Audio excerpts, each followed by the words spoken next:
അദ്ദേഹം എന്നൊക്കെ ഒരു നല്ല 2 വാക്ക് പറഞ്ഞു. ഞാൻ KSRTC നല്ല നിലയിൽ മുന്നോട്ട് മാറ്റിയെന്ന് പറഞ്ഞു. എന്നോട് പലരും ചോദിക്കാറുണ്ട് ഈ ഐഡിയ ഒക്കെ എവിടെ നിന്ന് കിട്ടുന്നത്.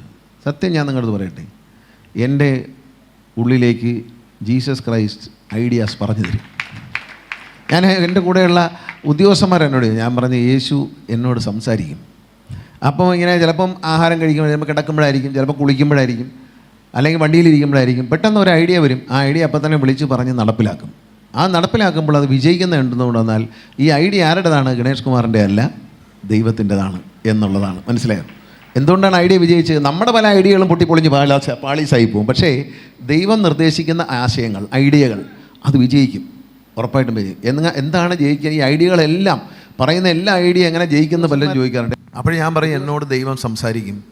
ആ ദൈവം എനിക്ക് പറഞ്ഞു തരുന്നതാണ്. യേശു എന്നോട് സംസാരിക്കും, എനിക്ക് പറഞ്ഞു തരും. എന്ത് വിഷയം ചോദിച്ചാലും ഞാൻ അങ്ങോട്ട് ചോദിക്കും, എന്താണിതെന്ന് ചോദിക്കുമ്പോൾ എനിക്ക് പറഞ്ഞു തരാറുണ്ട്. അത് നിങ്ങൾ അറിഞ്ഞിരിക്കേണ്ട ഒരു അനുഭവമാണ്, ഒരു അനുഭവ സാക്ഷ്യമാണ്, ഒരു അത്ഭുതമാണ്. ആരാണ് എനിക്ക് പറഞ്ഞു തരുന്നതെന്ന് ആർക്കും മനസ്സിലാവില്ല. ഞാനൊരു ഇഷ്യൂ പറഞ്ഞാൽ അടുത്ത സെക്കൻഡിൽ ഒരു സൊല്യൂഷൻ പറയാൻ എനിക്ക് കഴിയുന്നു. എൻ്റെ ഉള്ളിൽ നിന്ന് ദൈവം എന്നോട്, പരിശുദ്ധാത്മാവിൻ്റെ സാന്നിധ്യമാണ്, എനിക്ക് പറഞ്ഞു തരാറുണ്ട്. ഇത് പറയുമ്പോൾ നിങ്ങൾ വിശ്വസിക്കണമെന്നില്ല. ഇത് കേൾക്കുന്നവർ, അതിനെ പരിഹസിക്കുന്നവന്മാരും കാണും. അതിലൊന്നും എനിക്കൊരു വിഷമമില്ല. ദൈവത്തിനെ പുകഴ്ത്തി പറഞ്ഞുകൊണ്ട് പരിഹാസം ഏൽക്കുന്നത് സന്തോഷമുള്ള കാര്യമാണ്. അതൊരു ഒരു ഒരു അനുഗ്രഹമായി ഞാൻ കരുതുന്ന ആളാണ്. യേശുവിൻ്റെ മഹത്വത്തെക്കുറിച്ച് പറയുന്നത് കേട്ട് അടിയുറച്ച വിശ്വാസത്തോടെ മടങ്ങാനും കഴിയണം.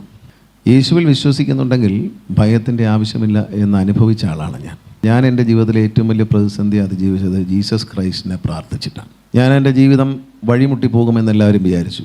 ഇവിടെ വെച്ച് അവസാനിച്ചു എന്ന് കരുതിയ ഘട്ടങ്ങളുണ്ടായിരുന്നു. രാഷ്ട്രീയമായി എന്നെ നശിപ്പിച്ചു എന്ന് ചിന്തിച്ചവരുണ്ട്.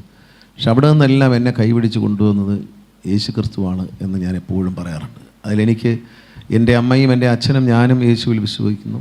ഞാനത് പറയുന്നതിൽ എനിക്ക് അഭിമാനമുണ്ട്. വിശ്വാസം എന്ന് പറയുന്നത് ഒരിക്കലും സംശയമുള്ളതാകരുത്. എൻ്റെ ദൈവത്തിന് കഴിയാത്തതായി ഒന്നുമില്ല എന്നാണ് പാസ്റ്റർ പറഞ്ഞു നിർത്തിയത്.